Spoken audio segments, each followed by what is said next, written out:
Hello viewers, আসসালামু আলাইকুম। আজকে আমরা তৈরি করব জলপাইয়ের সস। তো চলুন রেসিপি ভিডিওটি শুরু করা যাক।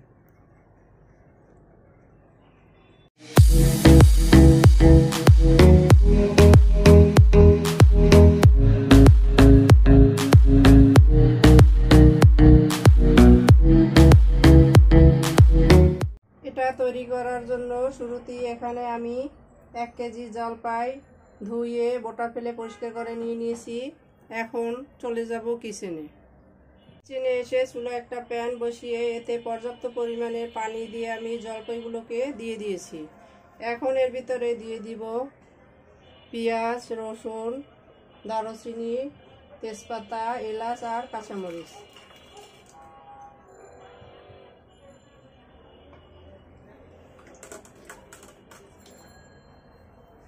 এখন এগুলোকে একত্রে আমি সিদ্ধ করে নিব। তো ফিরে আসছি এগুলো সিদ্ধ হওয়ার পরে। আমাদের জলপাইগুলো সেদ্ধ হয়ে গেছে, দেখতে পাচ্ছেন সেদ্ধ হয়ে ফেটে গিয়েছে। এখন আমি চুলাটাকে বন্ধ করে দিচ্ছি আর এগুলো ঠান্ডা হলে পরে এর বিচি ছাড়িয়ে নিব। তো ফিরে আসছি এগুলো ঠান্ডা করে বিচি ছাড়িয়ে নেওয়ার পরে।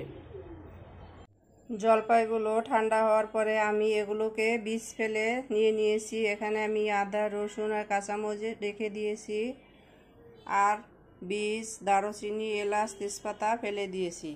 এখন আমি এগুলোকে ব্লেন্ডারে ব্লেন্ড করে নিব, মানে মিহি একটা পেস্ট তৈরি করে নিব। আর এর ভিতরে আমি জলপাই সেদ্ধের যে পানিটা ছিল সেই পানি অল্প অল্প দিয়ে এটাকে ব্লেন্ড করে নিব।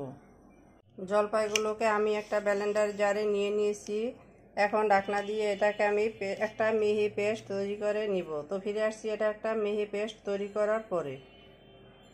জলপাইগুলোকে আমি একটা ব্লেন্ডারে মিহি পেস্ট করে নিয়েছি।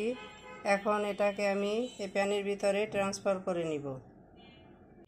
আমি লিকুইডটাকে একটা প্যানের ভিতরে ট্রান্সফার করে নিয়েছি। এখন চলে যাব কিচেনে। তো চলুন কিচেনে যাওয়া যাক। কিচেনে এসে প্যানটাকে চুলায় বসিয়ে দিয়েছি। এখন দিয়ে দিচ্ছি স্বাদমতো লবণ। আমি পরে কিছুটা বিট লবণ অ্যাড করব, এই বুঝি লবণটা দিতে হবে। দিয়ে দিচ্ছি মেজারমেন্ট কাপের 1 কাপ চিনি। এখন আমি এগুলোকে অনবরত নেড়ে নিব।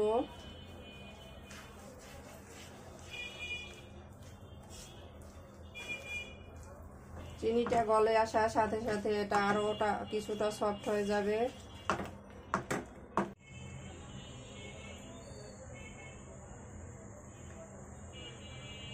চিনিটা গলে আসতেছে আর এটা কিছুটা পাতলা হইতে শুরু করেছে।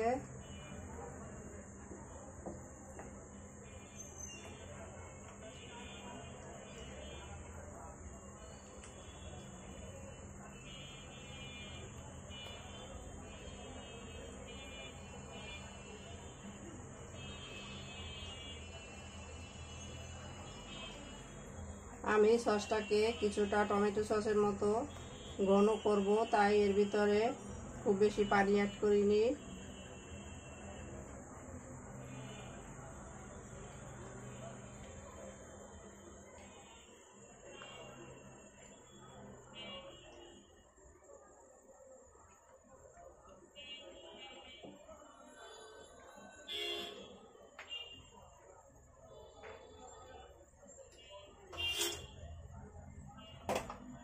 আমি এখন এর ভিতরে দিয়ে দিব চিলি ফ্লেক্স। এটা আপনারা যে যেমনটা ঝাল খেতে চান সেই বুঝে দিয়ে দিবেন। সস সাধারণত ঝালঝালি ভালো লাগে, তাই আমি বেশ কিছুটা চিলি ফ্লেক্স দিয়ে দিয়েছি। আর আমার মরিচটা অনেকটা ঝাল।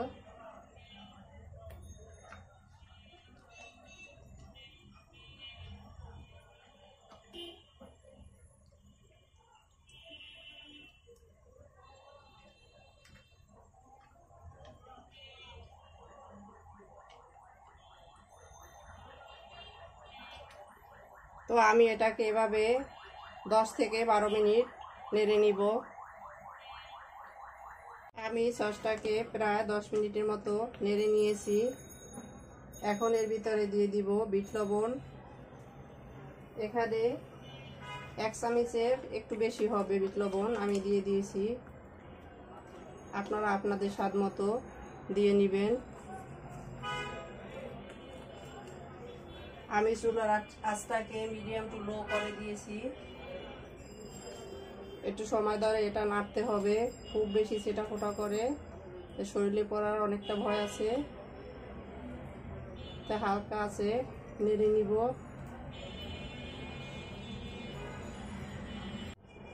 এখন আমি দিয়ে দিচ্ছি সিরকা। এখানে প্রায় 2 টেবিল চামচের মতো সিরকা আছে। সিরকাটা এই সসটাকে দীর্ঘদিন ভালো রাখতে সাহায্য করবে। ভালোভাবে মিশিয়ে নিচ্ছি। সব শেষে দিয়ে দিচ্ছি আমি গ্রিন ফুড কালার। এটা অপশনাল, আপনারা চাইলে নাও দিতে পারেন। আমি এটা দিয়ে দিয়েছি কারণ আমাদের জলপাইটা সবুজ, তাই আচারের কালারটা সবুজ হলে দেখতে ভালো লাগবে। তাই এটা স্বাদের কোনো হেরফের হবে না, শুধু দেখার সৌন্দর্যের জন্য দিয়ে দিয়েছি। খুব ভালোভাবে নেড়ে আমি কালারটাকে সসের সাথে মিলিয়ে নিলাম।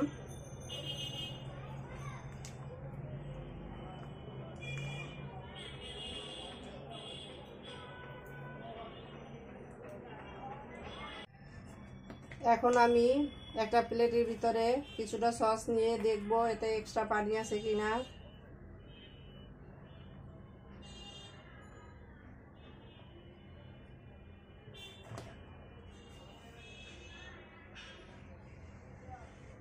দেখতেই পাচ্ছেন পানির মতো গড়িয়ে পড়ছে না, তার মানে আমাদের সস রেডি।